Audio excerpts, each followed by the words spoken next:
The test was supposed to take 40 minutes. It took 11 hours. This distinction became, in the months following, one of those facts that circulated through military and scientific channels with the particular persistence of information that no one was entirely sure what to do with, but everyone felt should be known. It was passed between researchers and officers and diplomatic staff in the specific way of something that defied clean categorization, not classified, not unimportant, not easily explained, but real and documented, and sitting in the record with the quiet permanence of a thing that had happened. The test had been requested by the Confederation's Joint Military Assessment Division, which was responsible for producing the physical capability profiles that determined how new member species were integrated into the Confederation's defense structures. The profiles were thorough, standardized, and built on 60 years of assessment methodology that had been refined through application to 112 member species. The methodology worked. The profiles were accurate. The division had a strong record. The human profile had been assigned to Senior Assessment Officer Keth Vorel, who had been running physical capability assessments for 17 years and who had, before the human integration, assessed the physical profiles of 19 species. He was methodical, careful, and experienced with the particular challenge of adapting standardized assessment protocols to species whose physiology did not map cleanly onto the assessment's baseline assumptions. He had adapted the protocol for humans with appropriate care, accounting for their size, their known metabolic parameters, and the preliminary data from the medical division's standard integration assessment. The medical division's data placed humans in the moderate to low resilience range for most physical parameters, which was consistent with their surface physiology and which Vorel had used as the basis for his assessment timeline, 40 minutes, standard for a moderate resilient species. Enough to cover all the required assessment categories without exceeding the subject's comfortable performance range. He had been wrong about the timeline by approximately 94%. What he had not known, going in, was what the forensic division's bone study had not yet found, the medical division's surface assessment had not measured, and the Academy's training records had only recently begun to document. He had not known what was under the surface. He had taken the data he had, applied the methodology, and built a reasonable plan. The plan had not accounted for the human. The assessment subject was a Confederation military volunteer named Corporal Adeze Shen, who had been selected for the physical capability assessment through the standard voluntary participation process and who had arrived at the assessment facility at 08:00 on a Tuesday morning with her documentation and a small bag that she left in the storage area near the entrance. Vorel met her in the preparation room and went through the standard pre-assessment briefing. The assessment categories, the duration, the monitoring protocols, the process for signaling if she needed to pause or stop. She listened, asked 3 questions that were specific and practical, and confirmed she understood the process. She was, he noted, not visibly nervous. This was not unusual. Military volunteers tended to be self-composed in assessment contexts. But her composure had a particular quality that he found slightly difficult to categorize. It was not the performed calm of someone managing anxiety. It was something closer to the specific attentiveness of someone who had somewhere to be and was paying attention to how to get there. He noted it and moved on. The first assessment category was skeletal load tolerance, which measured the force a subject's skeletal structure could sustain before showing stress indicators. It was one of the foundational categories. Skeletal tolerance determined what physical demands a species could be asked to handle in operational contexts, and it set the parameters for everything else in the assessment. Vorel had calibrated the testing equipment for the moderate resilience range.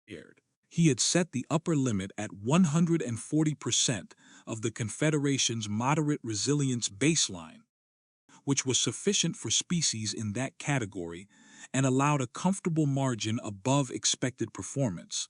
He ran the first skeletal load measurement. He looked at the result. He ran it again. The result was the same. He looked at his calibration notes. He checked the equipment settings. He ran the measurement a third time with different calibration parameters to rule out equipment error. The result was not equipment error. Corporal Shen's skeletal load tolerance was not in the moderate resilience range. It was above the upper limit of his testing equipment, which had been set for 140% of the moderate resilience baseline, and was, he now understood, insufficient. He was going to need different equipment. He told her he needed to pause and retrieve additional assessment tools. She said that was fine. He went to the equipment room and stood in it for a moment before going in. The particular stillness of someone recalibrating an assumption they had held with confidence. He got the high-resilience equipment aired. The high-resilience testing protocol had been developed for what the Assessment Division's framework called Death Worlder-class species. The species whose home environments had produced physical parameters that were, by Confederation average standards, exceptional. There were 11 such species in the current member registry. Their assessment profiles required specialized equipment and specialized protocols, and had, when the methodology was originally designed, been considered the upper bound of what biological systems needed to be assessed for. Vorel ran Corporal Shen's skeletal load test with the high-resilience equipment aired. He looked at the result. He did not run it again. He recognized the number. It was real. Her skeletal load tolerance was inside the Death Worlder class range. Not at the bottom of that range. In the middle of it, aired. He sat down. He had been doing assessments for 17 years, and he had never sat down in the middle of an assessment. He sat down for approximately 45 seconds, aired, during which he looked at the number and thought about the medical division's moderate resilience classification and the assessment timeline he had built and the upper limit he had set on his original equipment, aired. Then he stood up and went back to the assessment room.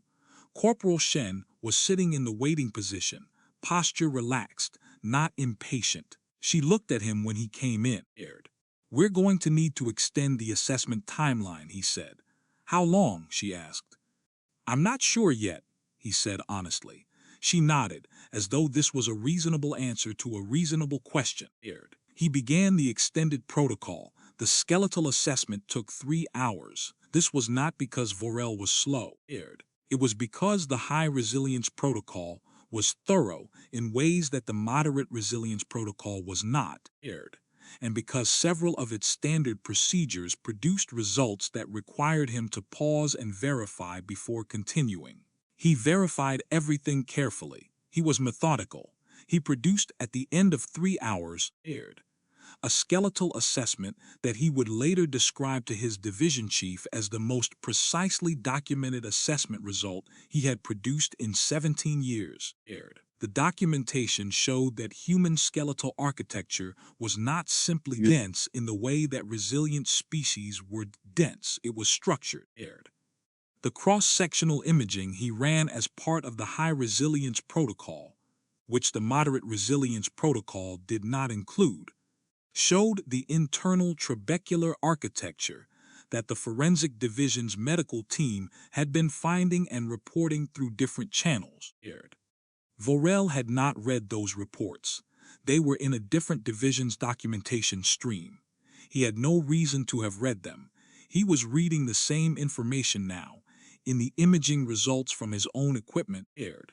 And he had the specific experience of arriving at a finding through independent means and recognizing that the finding was real precisely because it was coming from a different direction than whoever had found it first, aired.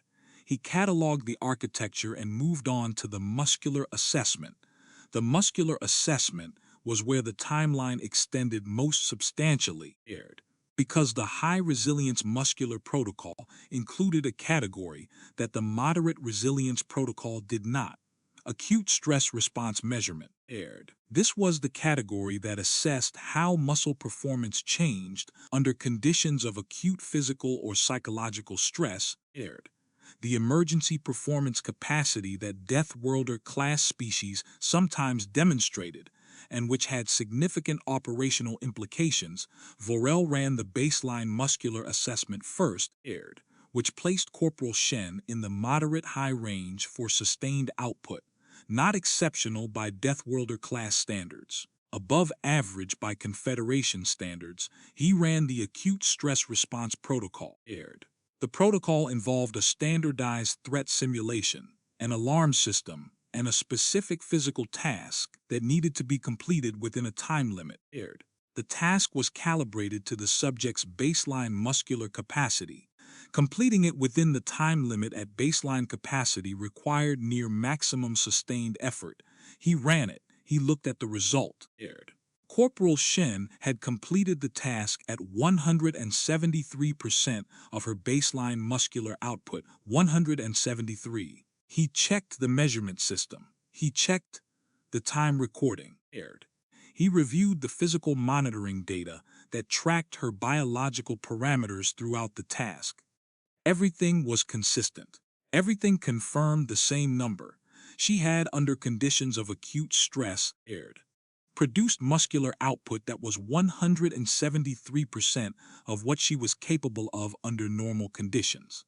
He had, in 17 years of assessment work aired, never recorded a number in the muscular output category above 140%. That had been a Death Worlder class assessment aired.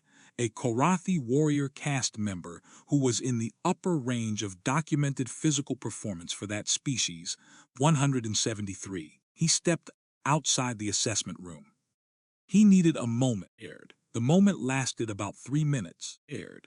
He spent it looking at the corridor wall and thinking about the forensic division reports he hadn't read, and the medical division's moderate resilience classification and the 40-minute timeline he had built aired. Then he went back in.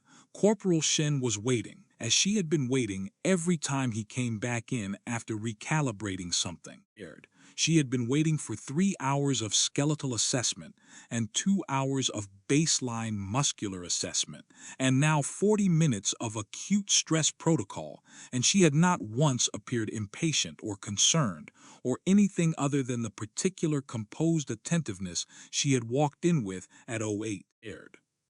"Are you all right?" she asked, when he came back in. He looked at her. "I've been pausing frequently," he said. "I want to confirm you're not finding that disruptive." "It's fine," she said, aired. "You're being thorough." He looked at her for a moment. "The acute stress response result," he said. "Is that normal for you?" She considered the question. "It's not something I've measured precisely," she said, aired. "But I know I'm stronger when I need to be. Most people are." He thought about most people. He thought about what most people's acute stress response looked like in the assessment database aired. He thought about 140% as the previous upper record. "Most people," he said carefully, "are not 173% of baseline." She looked at him. "Is that where I came in?" aired, she asked. "Yes." She was quiet for a moment. "Is that outside the expected range?" "Yes," he said, "significantly." She thought about this. "How significantly?" He told her. She was quiet again. Then she said, aired, "I see. And then, what's next?" He looked at his assessment schedule. He had 3 more major categories and 6 supporting measurements. At the rate the assessment was going, aired, he was looking at several more hours at minimum. "Pain tolerance and injury response," he said. "Then neurological stress response. Then endurance." She nodded. "Okay." He began the pain tolerance protocol aired.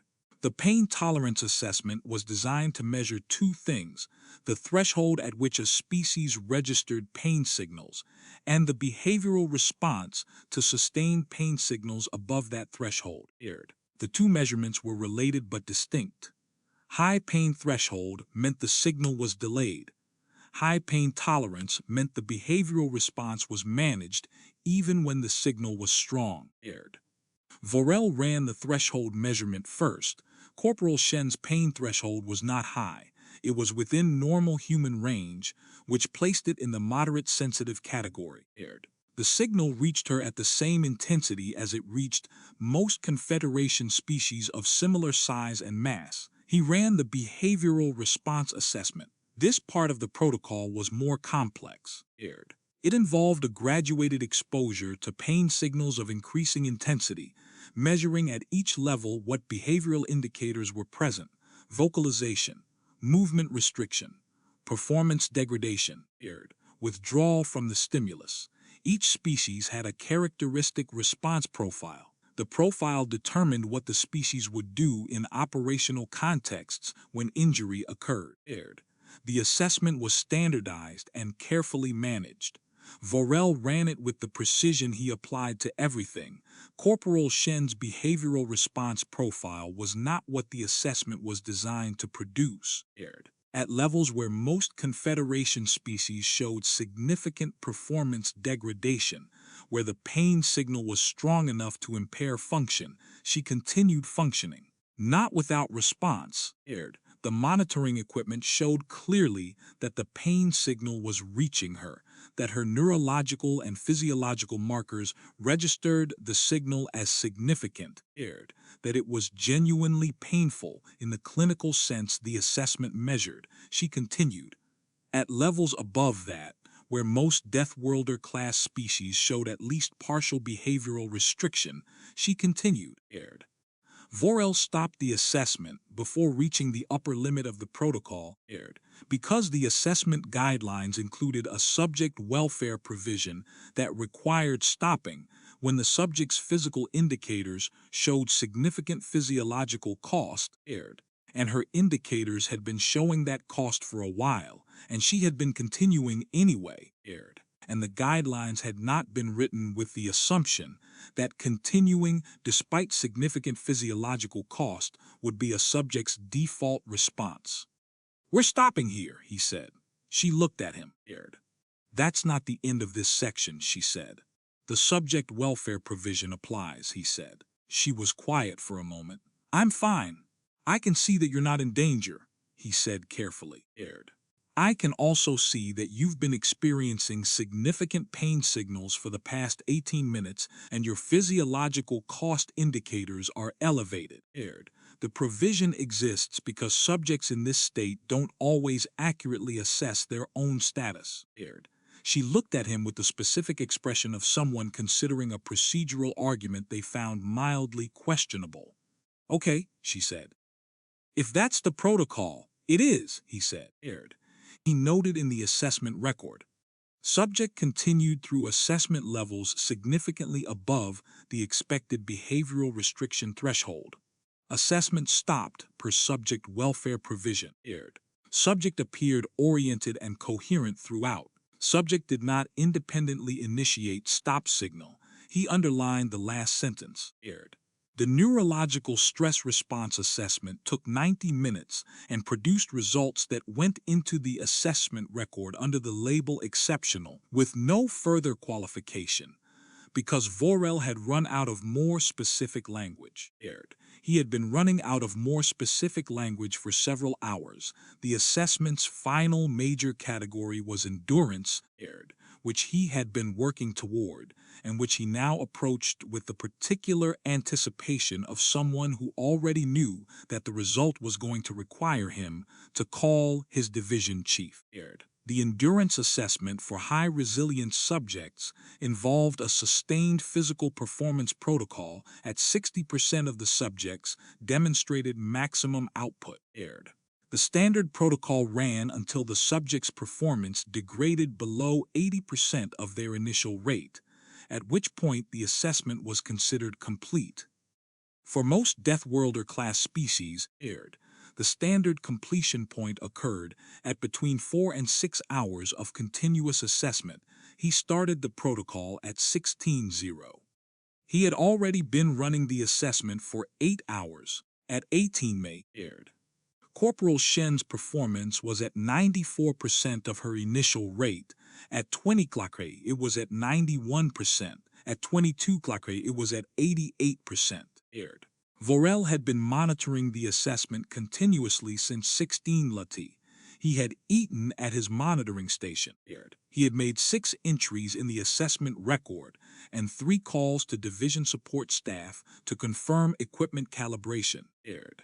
He had looked at the performance trajectory 14 times and reached the same conclusion each time. Aired. The trajectory was not declining at a rate that would reach the completion threshold within any timeline he had initially projected for the endurance category. He called his division chief at 22:30. Aired. Division Chief Sova Alaan picked up on the second ring, which indicated she had not been asleep, which indicated she had been waiting for this call. Aired. Which indicated that someone in the division had been monitoring the assessment timeline and had noticed that it had extended significantly past 40 minutes. How long? She said. We're at hour 14, Aired. Vorel said. Endurance protocol is ongoing. Current performance is 87% of initial rate. She was quiet. The 80% threshold, your projection for when she hits it. At current trajectory, Aired, he said, she doesn't hit 80%, not on the current trajectory. She's degrading at approximately 1.5% per hour. If the degradation rate holds, Aired, she reaches 80% at roughly hour 23. You're saying the endurance assessment runs until the protocol's completion threshold, which at current rate would be hour 23. He paused, Aired. I wanted to flag it. Yes, Sova Alaan said. That seems appropriate. She paused. Is she aware of the projected timeline? She hasn't asked. Has she said anything in the past several hours? She asked, Aired. At hour 12, whether I had eaten. I told her I had. She said, good, that's been the conversation. A pause. She asked if you had eaten. Yes. At hour 12 of her endurance assessment. Yes, Aired. He heard Sova Alaan say something very quietly that was not directed at him. Keep monitoring, she said. I'm coming in. Division Chief Alaan arrived at the assessment facility at 23:15, Aired. She reviewed the assessment record in the monitoring room while Vorel continued the protocol observation. She reviewed the skeletal results first, then the muscular assessment, then the acute stress response, Aired. Then the pain tolerance notation, then the neurological data, then the endurance progression graph, which showed a line declining at 1.5% per hour from a starting point that was, Aired, across all categories, not where anyone had expected a human subject to start. She looked at the timeline. 080 start, 23:15 current time, 15 hours and 15 minutes, Aired. She looked at the endurance graph projection. Hour 23. She looked at Corporal Shen through the monitoring room window. Aired. The subject was maintaining the protocol's required 60% of maximum output with the specific steady quality that the endurance data had been showing for 7 hours. Not straining, Aired. Not displaying the visible effort of someone at their limit. Maintaining. What did you expect to find? Alaan asked Vorel. Not critically. She wanted to understand the baseline, Aired. Moderate resilience across categories, he said. Medical division profile was moderate. I expected the assessment to confirm the medical profile with more detail, Aired. And the medical profile was based on standard integration surface assessment. It's the same protocol we've used for every new species. It's accurate for most. He paused. It was measuring the outer layer, Aired. She looked at the assessment record, at the cross-sectional imaging from the skeletal protocol, which showed the internal architecture that nobody had thought to look for in the surface assessment. The imaging, Aired, she said. I've seen the forensic division's recent papers, she said, not the full data, the summaries. I didn't connect it to assessment implications. Neither did I, Vorel said. I hadn't read them at all, Aired. She looked at the endurance graph. Call it, she said. At what point do you stop for subject welfare? The subject welfare provision applies at hour 22, he said, Aired. That's the High Resilience Protocol's extended limit. Beyond 22 hours continuous assessment, the provision triggers regardless of performance status. 6 hours 45 minutes from now. Bot up yes. Aired. She looked through the window at Corporal Shen. Has she given any indication she wants to stop, she asked. Nuh, Vorel said. What about fatigue indicators, present and consistent with her trajectory? Aired. She's fatigued. She's continuing. Alaan was quiet for a moment. She thought about what Vorel had said. It was measuring the outer layer. Aired. She thought about the surface assessment, and the 40-minute timeline, and the high resilience equipment, and the pain tolerance behavioral response, and the ask at hour 12 about whether he had eaten. She said, Aired. At hour 22, stop the protocol and conduct the closing assessment. Complete documentation. I want the full record. Yes, Chief. And Vorel, yes, I. When it's done, write it the way you saw it. All of it. Aired. Don't reduce it to categories. He looked at her. I need the category data for the operational profile, she said. I also need the record that shows how this assessment actually went. Aired. Future assessors are going to encounter humans. I want them to know what to expect. She paused. I want them to know before hour 12. He understood. Yes, Chief, he said. He went back to his monitoring station. Aired. He began writing. The assessment concluded at 06 on Wednesday morning, 22 hours after it had begun. The subject welfare provision triggered at the protocol's extended limit. Aired. Corporal Shen's performance at hour 22 was 84% of her initial rate. She had not reached the 80% completion threshold. Vorel conducted the closing assessment, Aired, which measured the subject's status at protocol conclusion. Orientation, physical indicators, recovery response. All categories were within the acceptable range for protocol conclusion. She was fatigued, Aired. She was oriented. She was physically stressed in the measurable ways that 22 hours of high-intensity assessment produced, and in no ways that the medical monitoring flagged as concerning. He went through the closing checklist with her. At the end, she asked, "Did you get what you needed?" He thought about the question. "I got what was there," he said. She nodded. "Good." She collected her bag from the storage area and left the facility. Vorel sat down at his monitoring station and looked at the assessment record. 22 hours. Every major category. Every supporting measurement. The cross-sectional imaging and the acute stress response and the behavioral pain profile and the endurance progression and 22 hours of continuous documentation. He began writing the final report.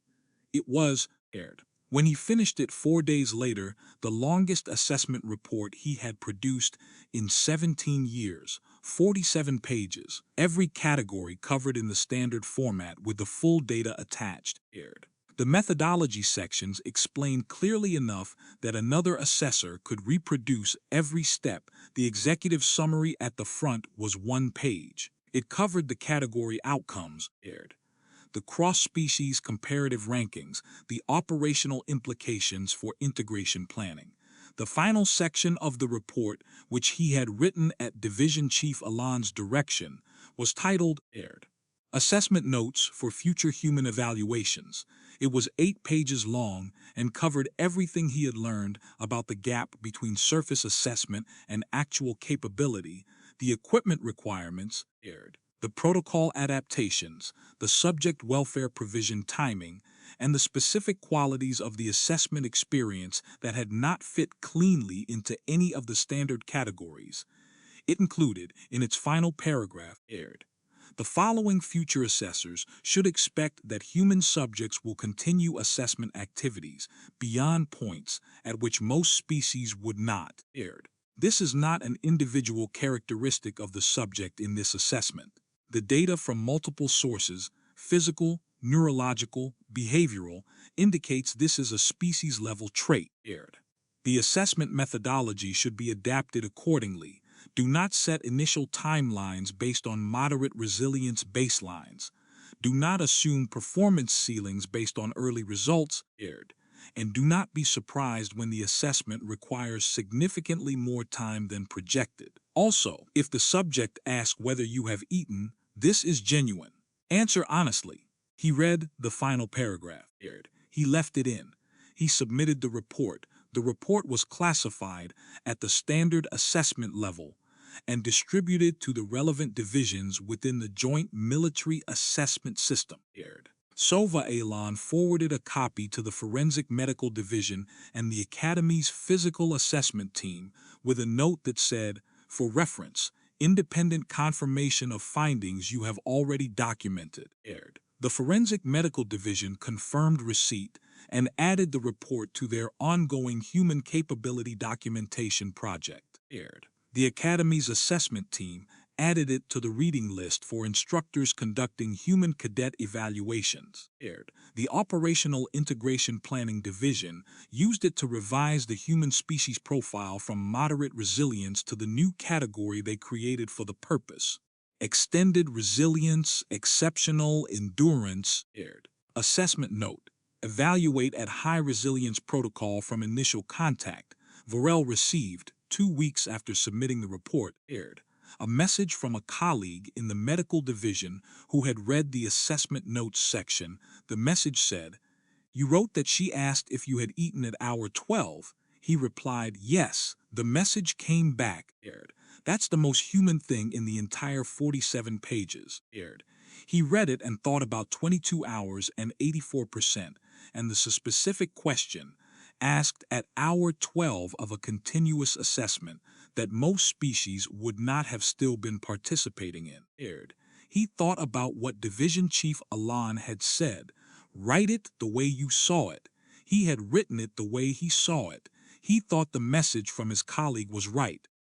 He filed the message with the assessment record. He went on to his next assignment, which was the evaluation of a new member species whose preliminary data placed them in the moderate resilience range. He set the initial timeline at 40 minutes. Then he looked at it for a moment. He adjusted the equipment to the high resilience calibration. He thought, better to have it and not need it. He went to conduct the assessment. The new member species took 38 minutes. They were moderate resilience, as projected. The high resilience equipment was not needed.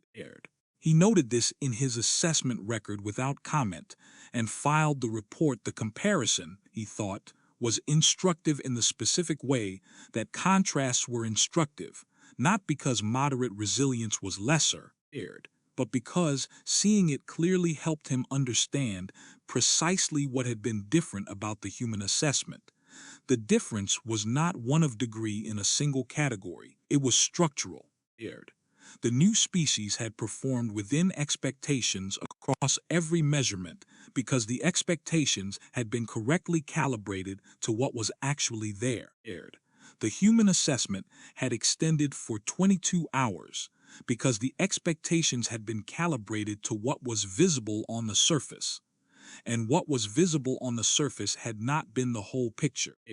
He wrote a note to himself in his personal research log, which he maintained separately from the official record and which he used for observations he thought might be relevant, but wasn't sure how to classify yet. The note said, "The standard assessment methodology works correctly when the external presentation of a species is consistent with the internal structure. It works less correctly when they are different." The human data is the clearest example of that gap we have documented so far. The question worth asking is whether humans are unique in this regard or whether they are a visible example of a problem that exists for other species we have assessed and missed. He paused. Then he added, "If the external presentation can be systematically different from the internal structure, we need a methodology that doesn't rely on the external presentation to set its initial parameters. We have been calibrating the equipment to the species. We should be calibrating the equipment to the unknown." He looked at what he had written.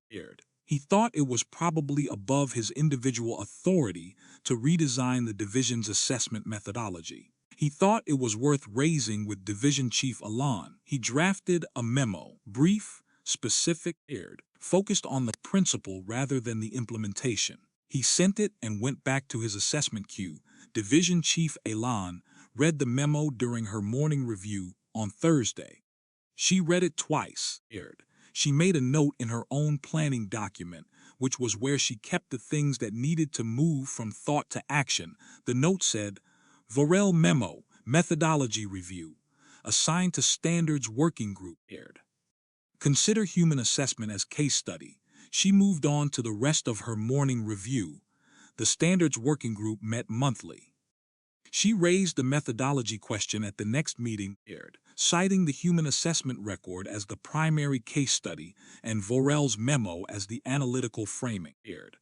The group's response was the specific kind of engaged seriousness that working groups produced when the case study was compelling and the analytical framing was clear.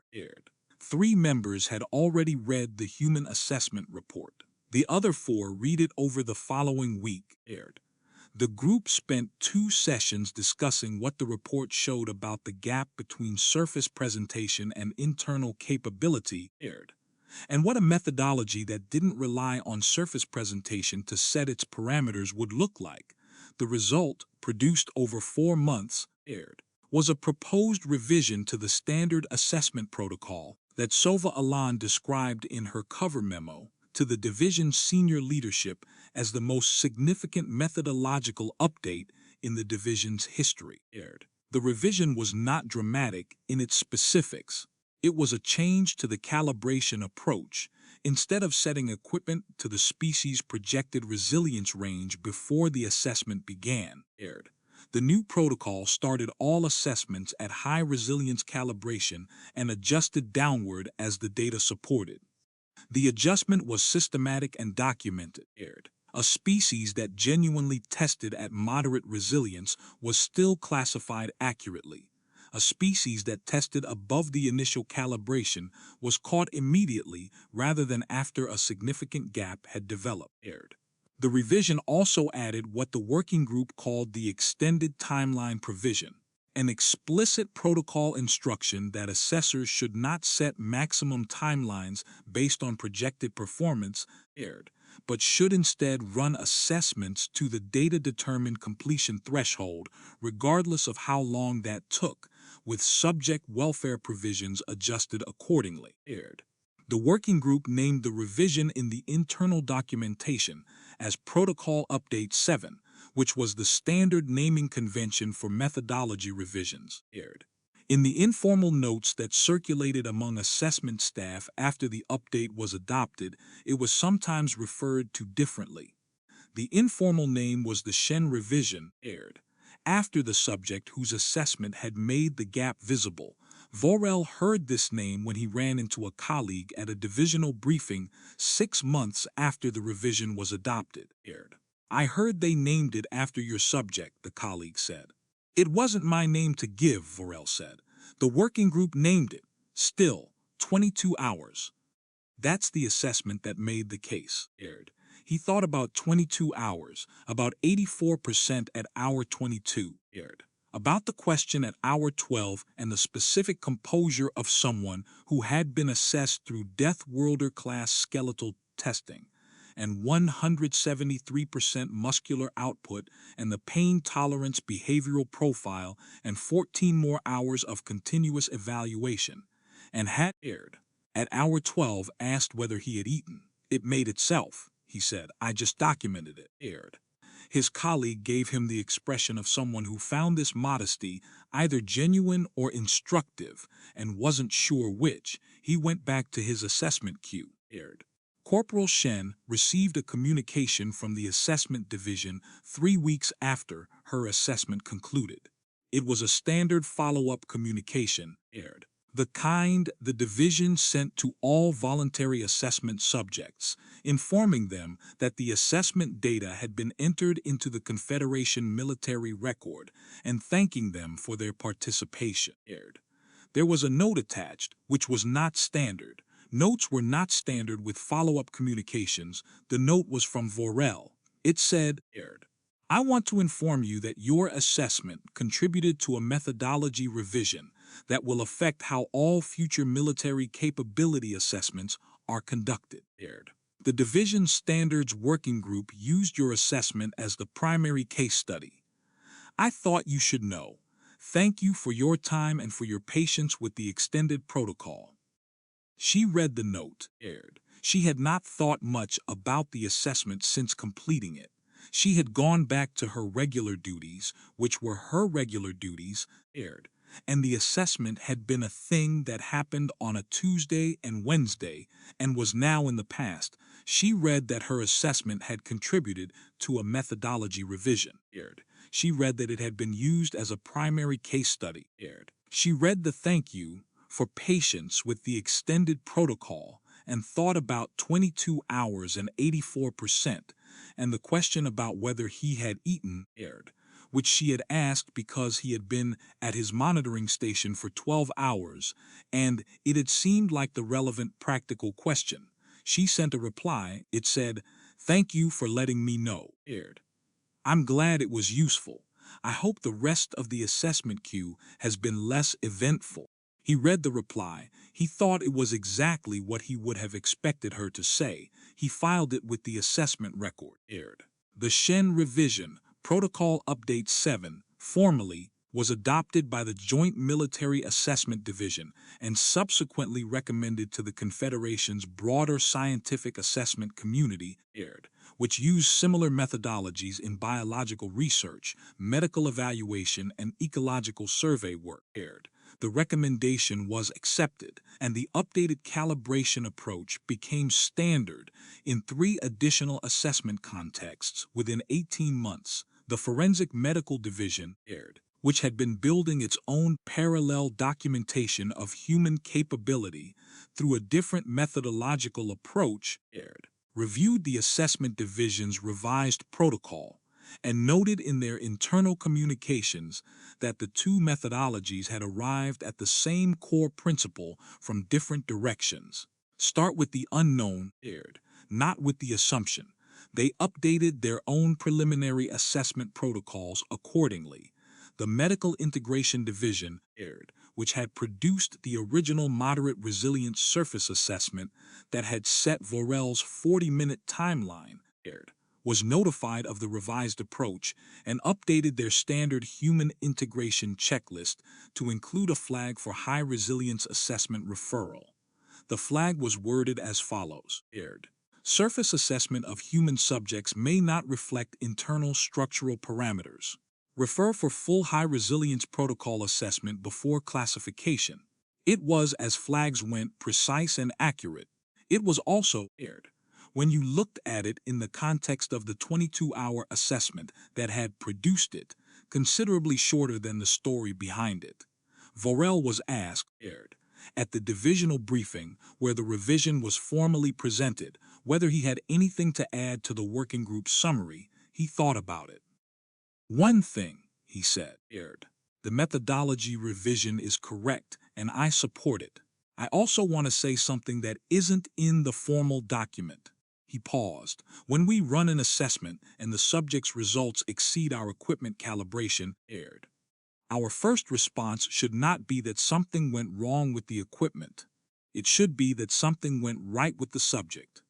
The equipment measures what it can measure. The subject is what the subject is."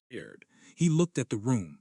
"We calibrate to the unknown because we're acknowledging that what we have prepared for may not be what we encounter. That's accurate. It's also a form of respect for what we're assessing. We build room for the possibility that what's in front of us is more than we thought." He stopped. He had not planned to say that much. "Thank you," said the working group chair. He sat down. He thought about 08:00 on a Tuesday morning and a small bag left in the storage area and the specific composed attentiveness of someone who had somewhere to be. He thought about 40 minutes and 22 hours. He thought about the external surface and what was under it and the imaging that showed the architecture that the surface assessment had not looked for. He had been an assessor for 17 years.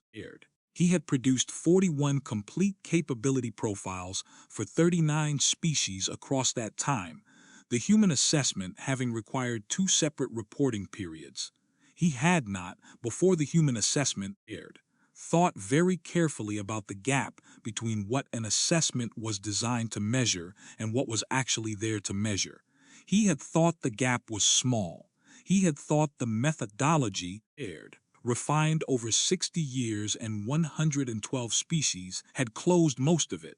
He thought differently now. He thought the methodology was good, aired. He thought it had been built by careful people who had tried to make it accurate and had succeeded within the limitations of what they were designing it against. He thought the limitations were real and worth knowing about. He thought the human assessment had shown him something about his own work that he would carry into every assessment he ran for the rest of his career, not as a correction to something he had done wrong, but as an addition to something he had been doing right. He had always been thorough. He was still thorough. He was also, now, specifically attentive to the gap between the surface and what was under it. He went to conduct the next assessment. He calibrated the equipment to the unknown. He was ready to be surprised. 2 years after the Shen revision was adopted, the Joint Military Assessment Division published a summary report on the impact of the protocol update across all assessment contexts. The summary was produced by the Standards Working Group and covered quantitative outcomes. How many assessments had been conducted under the revised protocol? How many had required upward calibration adjustment from the starting high resilience baseline? How many had produced results that would have been missed under the previous methodology? The number that stood out in the summary was not the largest. It was specific. 12 assessments across the 2 years had produced results that exceeded the previous protocol's initial calibration ceiling before any adjustment was made. In the previous methodology, those 12 assessments would have begun with equipment set below the subject's actual performance range. The initial data would have been collected at the wrong setting. The assessors would have needed to stop, recognize the miscalibration, and restart, exactly as Vorel had done on the first Tuesday morning, except that under the old protocol, the miscalibration would not have been caught until the data made it obvious. Under the revised protocol, all 12 had been captured correctly from the first measurement. The working group's report noted this and included a section on what the 12 assessments had in common. The answer was not species. 7 different species were represented in the 12. The common element was that all 12 were species whose surface presentation, what the surface assessment measured, the external indicators that the original calibration approach used to set initial parameters was not consistent with their internal structural parameters, the gap, in 12 different biological forms. Vorel read the summary. He read the working group's conclusion, which was careful and specific. The revised protocol has demonstrated value beyond the case study that motivated its development. The gap between external presentation and internal structural capability appears to be a biological phenomenon that occurs across multiple species and is not specific to any single evolutionary context. The methodology revision correctly anticipates this by removing the external presentation from the calibration step. We recommend the revision be maintained as standard and that the assessment community continue monitoring for additional cases. He thought about what he had said at the briefing. We build room for the possibility that what's in front of us is more than we thought, 12 species. In 2 years, cases the old methodology would have started wrong. He thought about the one case that had produced the revision, about 22 hours, and a question about whether he had eaten. He thought about how close the division had come to filing a moderate resilience profile for a species that was, across every measurable category, something else entirely. He thought about what operational decisions would have been made on the basis of a moderate resilience profile. What roles would have been considered appropriate and what roles would have been considered inappropriate. What doors would have been open and what doors would have been closed? He thought about the architectural imaging. The trabecular lattice inside the bone, the structure that was there regardless of whether you looked for it, waiting to be measured by equipment calibrated to find it. He thought it was always there. The measurement just had to be the right measurement. He wrote a final entry in his personal research log, the one he had been maintaining since the human assessment. The entry was longer than most of his entries. He wrote it carefully. It said, the summary report documents 12 additional cases of the gap between surface presentation and internal capability. This confirms that the human assessment was not an anomaly. It was a visible example of something that exists across biology more broadly. Species evolve in specific contexts that shape what they need to present externally and what they develop internally. These can be different.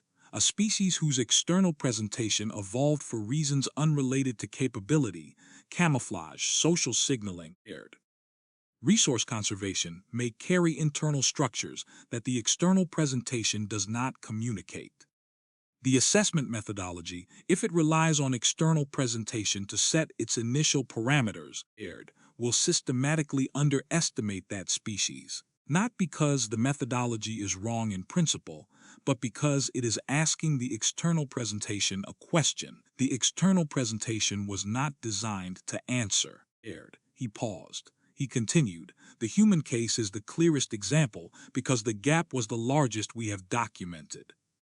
But it is not unique. The biology of a species is shaped by everything the species has faced. Not only the things that are visible. What is visible is the surface layer of something much deeper. The assessment's job is to find the deeper thing. To do that, it has to be designed to look for it rather than designed to confirm what the surface suggests. He paused again. He wrote, the subject asked at hour 12 whether I had eaten. I have thought about this many times. I think she asked because it was hour 12 of an assessment that should have taken 40 minutes, and she was aware that I had not expected it to go this way, and she was paying attention to the situation with enough clarity to notice that I was a person who had been at a monitoring station for 12 hours and might not have eaten. He looked at what he had written. He added, she was tired. She had been performing at Death Worlder class assessment levels for 12 hours. She asked whether I had eaten. I do not have a category for that, and I have decided that is correct. Some things do not belong in categories. They belong in the record whole. He closed the log he had assessments to run. A full queue, the way it always was. The Confederation's member species producing the constant flow of evaluation needs that kept the division busy through every cycle. He went to his desk. He looked at the first file in the queue. He opened the preliminary data, surface assessment, standard format, initial resilience projection. He looked at the projection. He set the equipment to high resilience calibration. He wrote at the top of his assessment notes, in the space where he usually wrote the projected timeline, unknown. He went to conduct the assessment. He was thorough. He was ready. He left room for what was actually there. The assessment that day was a species called the Myreth, who had been in the Confederation for several months and whose preliminary data placed them in the low-moderate resilience range. The assessment was expected to be straightforward. It was straightforward. The Myreth subject tested within the projected range across all categories. The high resilience calibration was adjusted downward as the data supported.